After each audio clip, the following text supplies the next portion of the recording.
It's Al Fatih, and I'm live from Galilee.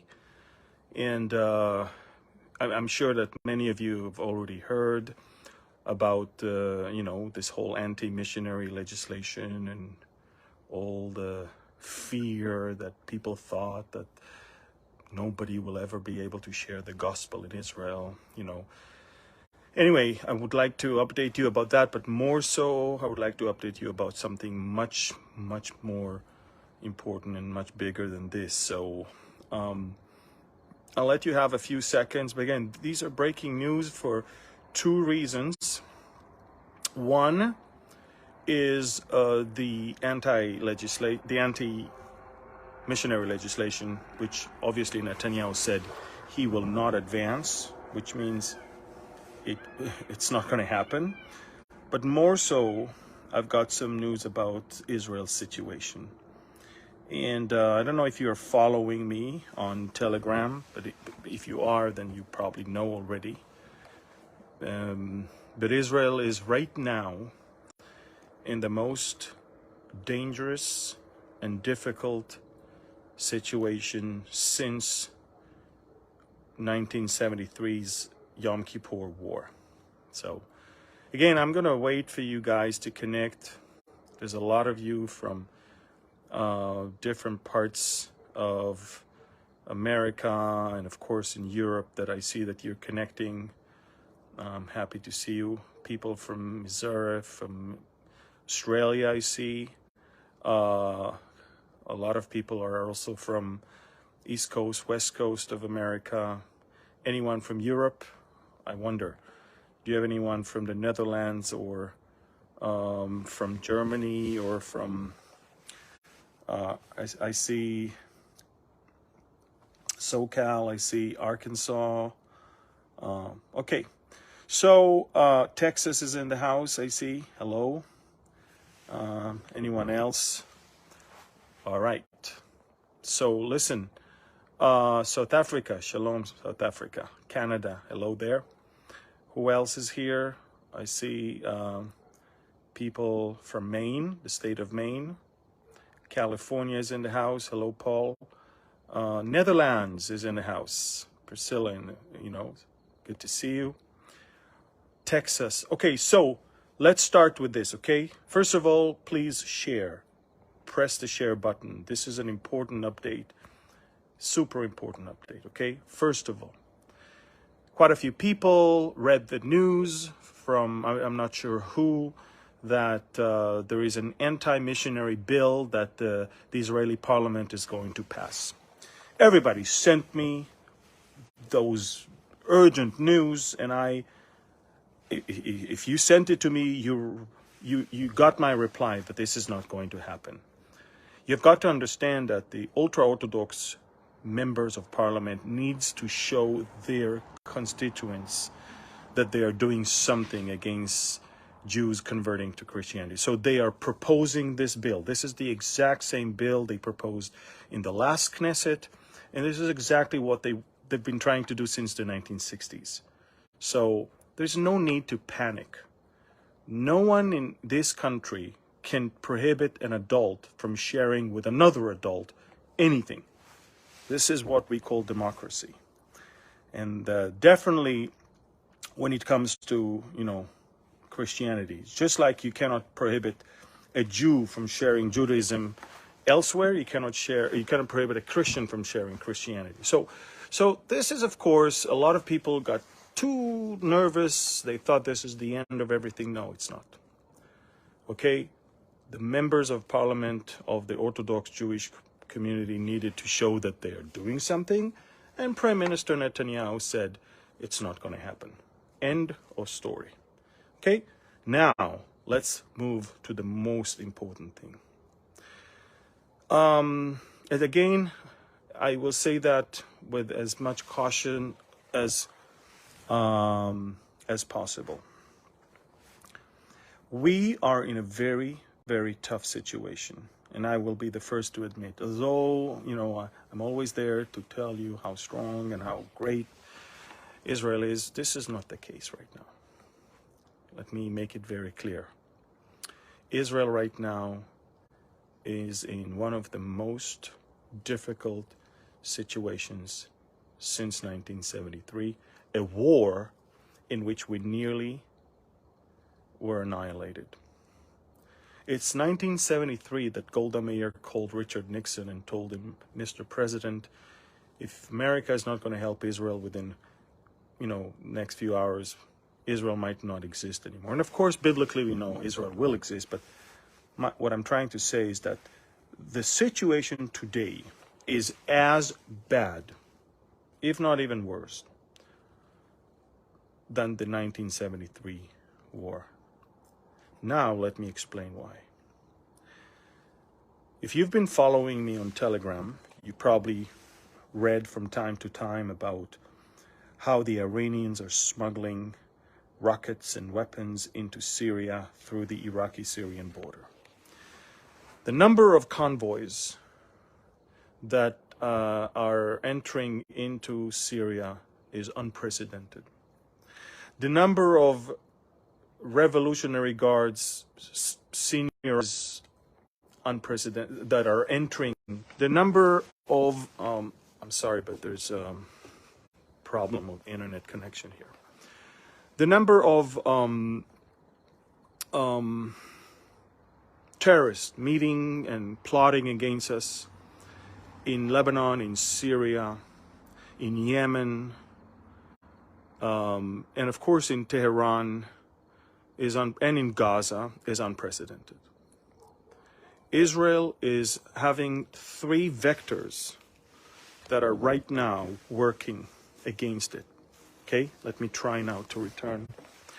Okay, so 3 vectors.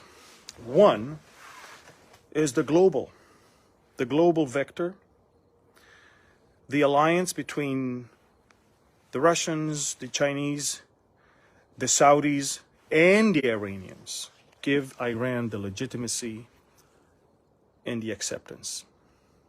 Iran is no longer outcast, is no longer something everybody wants to run away from. Everybody's now running towards the Iranians. That's the first thing. The second thing is the regional vector. All the proxies all around us are arming themselves to their teeth, and they're emboldened by what they see in Israel, and that's the third vector. We've never seen so much weakness projected by the left, Israeli leftists, those liberals that are saying, if Netanyahu is in power and if the judicial reform will pass, that will make Israel a dictatorship. Therefore, we're not going to serve in the military and we're not going to volunteer for our reserve duty. Israel's military is based on the reservists. And when the Iranians and the Hezbollah and Hamas and Houthis, when they're all listening to these voices and they see that we're falling apart from within, these are like hyenas that are surrounding a limping lion, thinking when will be the best time to jump and bite. We've never been in such a situation when there is such a disastrous American administration when it comes to foreign affairs, when there is such an emboldened Iranians and all of their proxies, and when there is so much division within the country. We've never, ever been in such situation. Now, some of you might say, yeah, Amir, don't forget, God will always save Israel. But, God will fight for us, there's no doubt. But we don't want to see all of our enemies ganging all around us and coming and attacking us. Now, we know that it's going to happen at some point. The Ezekiel war will come. And we know that Israel will not be able to win with its own military, but it will have to be God who will win through supernatural means. But nevertheless, this is a very dangerous time, not only militarily, but also spiritually. The left, the liberal progressive left, is not just literally abandoning the duty to, fight for the country, but it's also brainwashing our next generations. Yesterday, the left has embraced a 9-year-old girl that ran and grabbed the microphone in her school function, and she said, "My lesbian sisters and my gay brothers, that's the time for a revolution. Let's fight so we can live free," and all of that. I mean, again, that has nothing to do with judicial reform. It's some sort of a brainwashing that they've been going through. But then the adult, which grabs the microphone after her, said, "Well, I'm so proud. This is the country, and this is the children that we have today." And that's the whole story.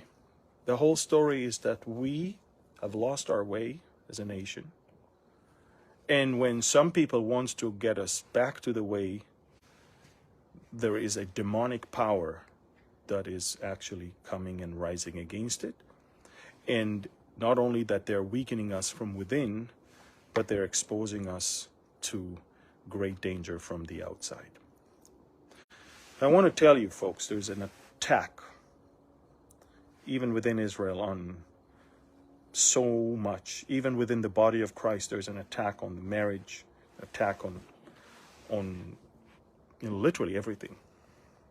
And there is attack also all around the world on aspects such as believing that Israel is the fig tree, believing in the soon rapture of the church, believing in the blessed hope. Everything good, everything that is biblical is under attack right now. And Israel is under great danger right now. Unlike any other time. Look, I'm exactly 50 years old. Even in the worst wars, we were never so vulnerable as we are right now. So I would like you to pray for Israel. Pray for the government. Pray for eyes to be open. Pray for our enemies to be blinded. Pray for the word to prosper. And thank you for praying, because, look, we are seeing miracles after miracles. It's not even April, and since the beginning of the year, 150 terror acts were thwarted. 150. It's about 50 a month that are being thwarted. What about those that unfortunately succeeded? Prayer is not a good weapon. It's the only weapon. And I call all of you to use it, okay? I'm telling you, I don't remember this country being so attacked from outside and from inside. Eventually, it will come to a blow-up. And I'm not sure if it's going to be the Ezekiel War or maybe something even earlier than that. But I will tell you that prayer matters and works. So I'm here to tell you, more than ever before in your life, pray for Israel. Pray for the peace of Jerusalem. Pray for the salvation of the Jews. Pray for eyes of so many that are looking and searching. Pray that their eyes will be open. Pray that throughout all of this, the enemy is going to be defeated. And pray that truth and righteousness will prevail. Look, I'm not naive. I know exactly that eventually Israel will be so blind to accept the Antichrist as Messiah. And I know that at least 2/3 of them are going to follow him and even receive the mark, because Zechariah 13 says that 2/3 will perish, and only the last 30 will bring through the fire and refine them and purify them. That's the Israel that will be saved when Jesus returns at the end of the tribulation. So there's so much that is going on, so much to pray for. please pray, okay? Please share this right now. There's so much information. Look, I didn't want to get into details regarding what happened or what is going on in Lebanon right now, what is going on in Syria right now, what we know about stuff that is going on in Gaza right now. But I can tell you the amount of information that I have is probably 10% of what the military has. And it's scary. So please pray and share it, okay? Thank you and God.